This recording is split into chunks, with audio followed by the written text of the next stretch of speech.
Welcome to Travel in Style, the series that brings you the very best of the best.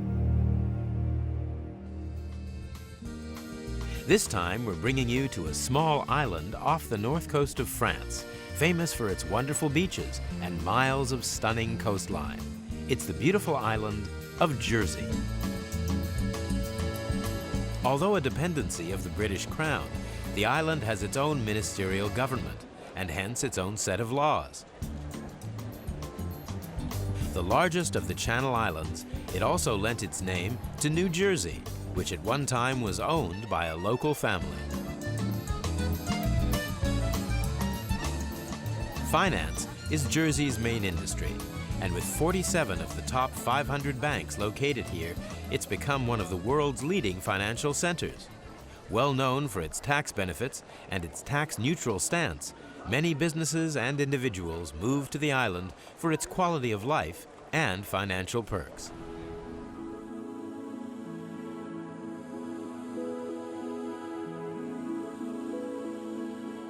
Jersey is noted for its extremely clean beaches, including this beautiful cove, Portlet Bay, recently voted one of the top 10 beaches in the world.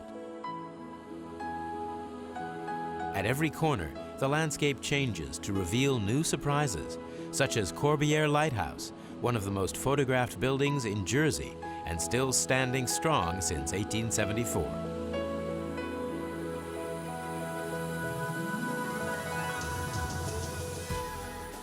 The beaches are far from crowded in the summer, and with temperatures reaching 30 degrees Celsius, the island is a haven for those that love beach sports.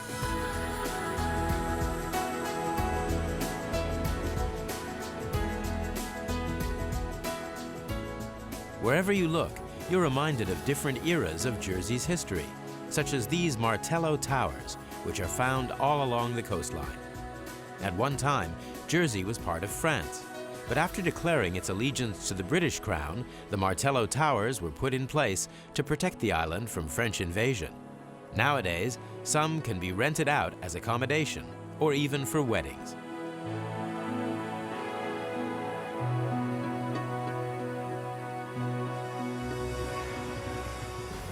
As can the wonderful Orgueil Castle that overlooks the harbor of Gorée. Built on a mound of granite rock, its position was key as sea and cliffs protected the castle on three sides. From the ramparts, there are stunning views across to France, where, on a clear day, you can see the beaches of Normandy and cars driving along its coast.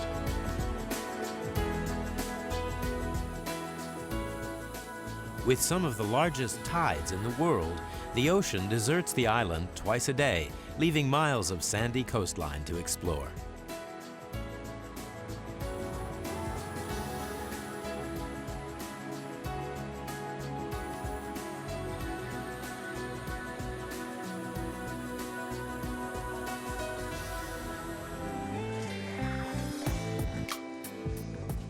Ah, mussels in a white wine and cream sauce, or moules à la crème as they are known in France and here in Jersey, for the island adopts the French language in its menus, street names, and even in law. In the summer, the streets of St. Helier, its capital town, buzz with endless amounts of al fresco restaurants and bars. For socialites, it's pure paradise. Tourism plays a large part in this island. With short flights from Geneva, Paris, and London, Jersey is easily reached from anywhere in Europe. When visiting the landing beaches of Normandy, France, why not jump on one of the many ferries across to the island? The trip is only 45 minutes.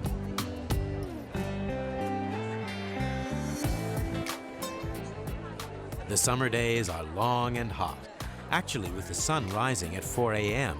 and setting at 10 p.m., there's plenty of time to cool down with a refreshing drink and simply enjoy this Anglo-French atmosphere. There are plenty of five-star hotels to choose from on the island, but perhaps best known is the exquisite Longueville Manor. This Relais Chateau establishment oozes the kind of class the sophisticated traveler of today requires. Longville Manor is probably one of the oldest manor houses on the island, and its history dates back to the 14th century. In fact, its first mention in the land law courts of Jersey was in 1304. So it goes back a long way, and its history is a reflection of the history of Jersey in many ways. Set in some beautiful grounds, the building, as with everywhere else in Jersey, has a story to tell. In Jersey terms, we're relatively large in terms of our grounds. We have nearly 18 acres, which is quite substantial for such a small island.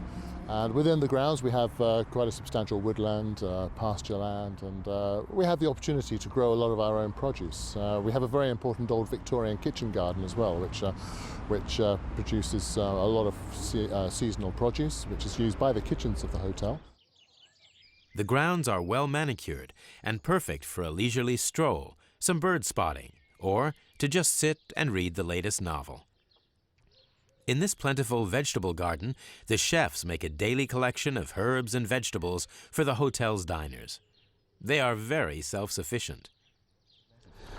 We basically cover everything, from soft fruits, plums, peaches, wild strawberries, raspberries, blackberries, through to blue pumpkins, asparagus, Jersey oils. The list is endless. And what better way to spend the afternoon than by sampling the local shellfish over a bottle of chilled white wine by the pool? Straight from the local waters and onto the plate, the fruits de mer, or fruits of the sea, will certainly tickle the taste buds. It just doesn't get better than this. A striking and classical manor feel comes from this building, now run as a family hotel. In 1948, it was my grandparents were a family business. My grandparents, together with my father, came over to the island, and they came over on holiday, fresh after the occupation of the Second World War. They fell in love with the island. They fell in love with this old manor, which was a tumbled-down old derelict house. And it was their dream at that time to own a little guest house or a little inn of some sort. So they found this place, and in 1949, late 49, they converted it for the first time into a hotel. Intricate woodwork adorns the interior of the hotel's restaurants. The old Jacobean oak room, as we call it.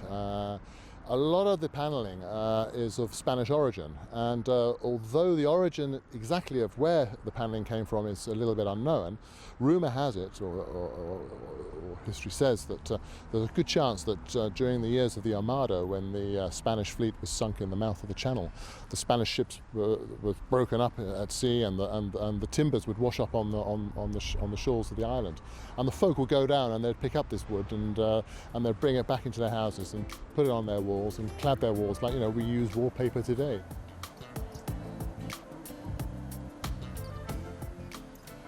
Spacious suites like these allow for perfect relaxation after a day of exploring the 45 square miles of the island. We're very much a family-run hotel, albeit a luxury hotel. So I guess there's a feel of, it's a bit like home from home, and we try and make our guests feel relaxed and feel really comfortable. We want people to feel at home.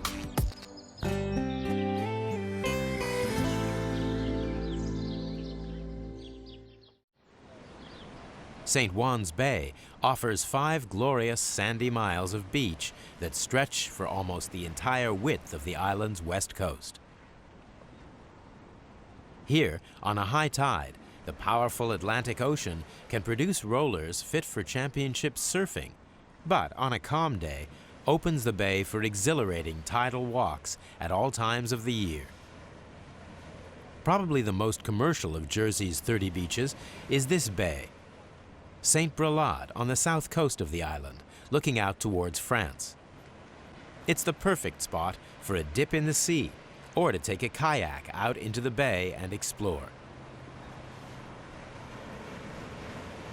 But hidden along the coastline is an altogether more sinister reminder of Jersey's past. A time when the Jersey people were kept captive on their own land. A time when slave labor was used to build fortifications and food rations were kept frighteningly low. It was during World War II that the German army invaded and captured the Channel Islands of Jersey, Guernsey, Herm, Alderney, and Sark, making them the only British soil under German rule. From 1940, the Germans used Russian and Polish slave labor to develop the military defenses around the island. Concrete bunkers, batteries, and fortifications were built at speed, forming part of the Atlantic Wall. It was to be 5 years later, on May 9, 1945, that Winston Churchill could announce our dear Channel Islands are also to be freed today.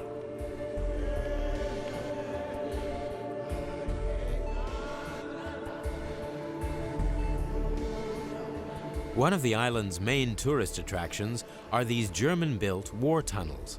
This vast network of eerie but fascinating tunnels deep underground are now laid out as an occupation museum and well worth exploring.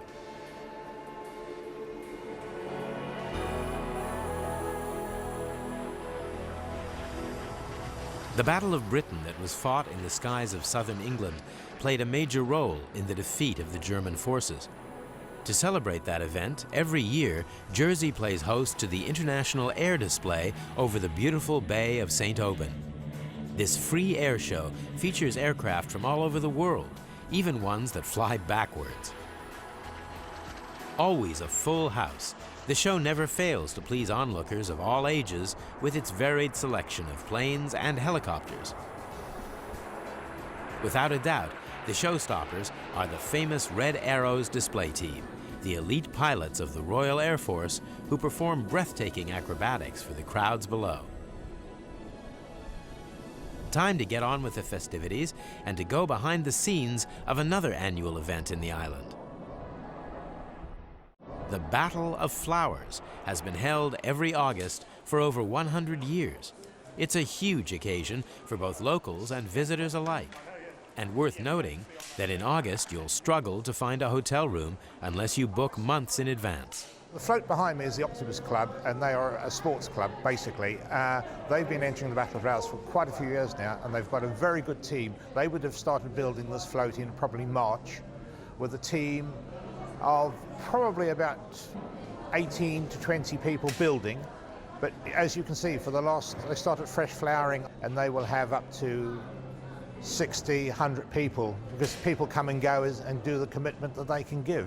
The flower bill for a float of this size is running between 10 and 12,000 pounds, because you will also see, like the jester on the front is done in wild grass, and that price has gone up as well this year.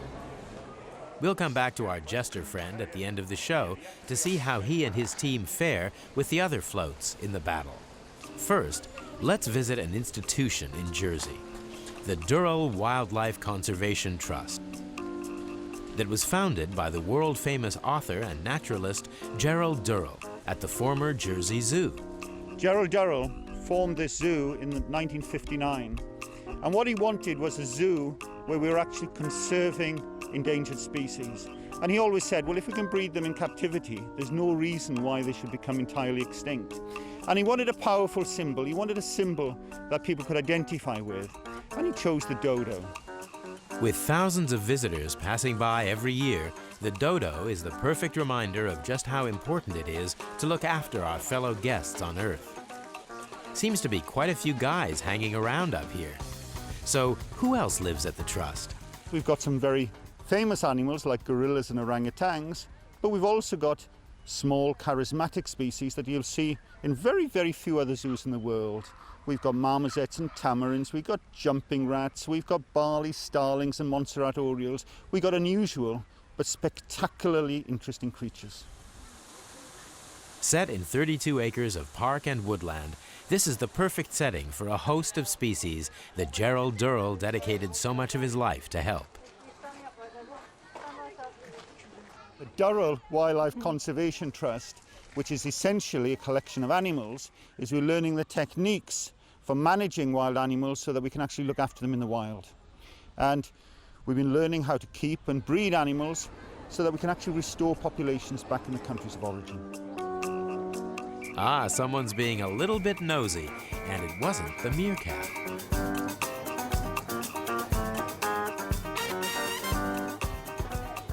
With so many species that are endangered around the world, has the Dural Wildlife Trust had much impact? There are many species here which are critically endangered in the wild, and some of them, without our help, would have gone forever. Hopefully not the big fellow here, as he seems far too relaxed. And certainly not these guys, enjoying the stunning scenery and open-air feel that the Trust has created. The surroundings have been carefully planned so that the animals are seemingly mixed with the humans. Here, the gorillas are as interested in watching you as you are them, even at feeding time. Well, back to the festivities of the Battle of Flowers. Along with the floats, there are also visiting bands and celebrities like Chef Marco Pierre White, today's Mr. Battle. It's the perfect opportunity to get dressed up in all manner of costumes and dance around the streets, all in the name of fun. The Battle of Flowers started in 1902 to celebrate the coronation of King Edward VII and Queen Alexandra. And these fantastic floats reach lengths of up to 45 feet. They're mainly decorated with thousands of chrysanthemums that are shipped in from Holland and the UK. Here's our jester friend, who came out to play along with the Dancing Optimist Club volunteers. Well done, guys. We believe you won some great prizes.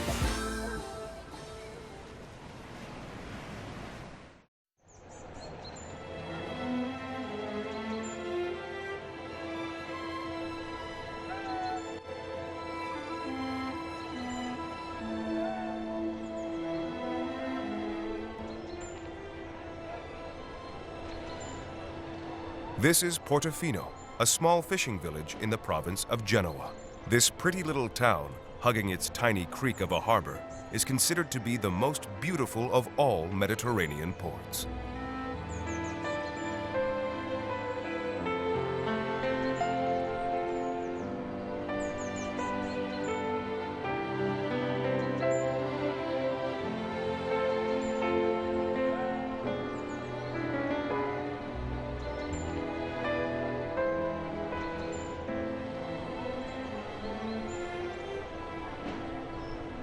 These pastel-painted houses are perhaps Portofino's most distinctive feature. All of the houses are painted to create an illusion of grandeur. This centuries-old technique is called trompe-l'oeil and was originally used by the poor fishing folk who simply could not afford to build such grand buildings as those found in Rome or Venice.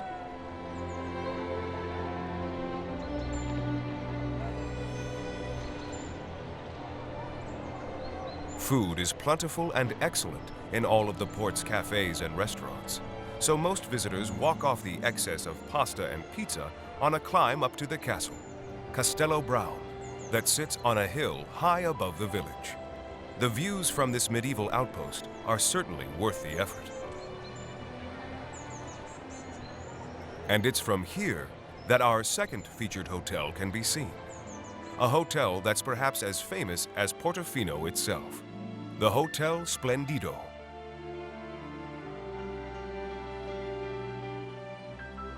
Take the 10-minute stroll from the port up to the hotel and find yourself in arguably one of the most romantic hotels of the world.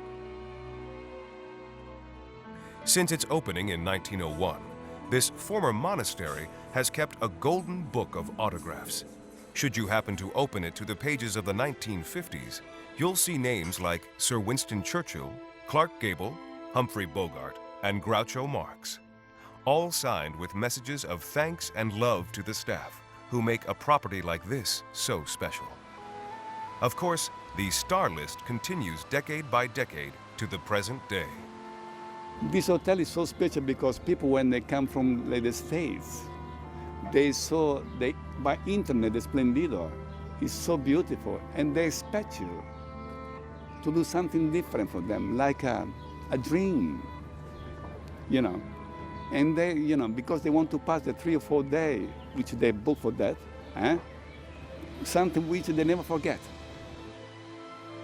We see many repeat guests, let's say about 45–50%. They're coming back every single year. And when they're coming back, you know, it's like a big festa for them, you know. Sometimes, oh, finally we are home, welcome, things like this, you know. They are very happy to be here. You know, I know Bill Gates, he's been here. I know Robert De Niro, Madonna, I know Bono, I know a lot of people, you know, they came here, all film stars from 60s, 70s, yes, like James Stewart, like Demi Moore, like Bruce Willis, like last year we had Brad Pitt, we had Matt Damon, and the one who makes Ocean 11, George Clooney, yes. When Ross Stewart came here, for him, he liked to be with us because the first time he came, it was 1990. So from then, every year he comes to the Splendido with his wife, with a new wife from Australia also, and she had, by the chance, a lovely voice. Sometimes we sing together, me and her.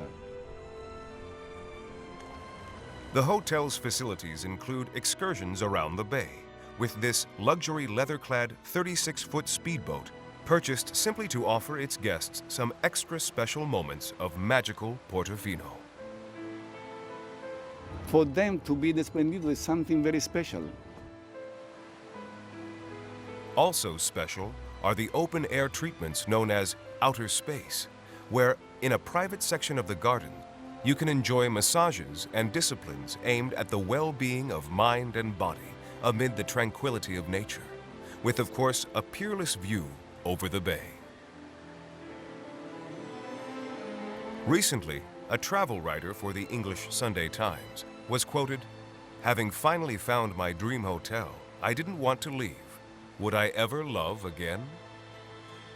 This is a reaction felt by most who have stayed in this romantic place. Perhaps those in search of perfection never will. Till the next time, goodbye.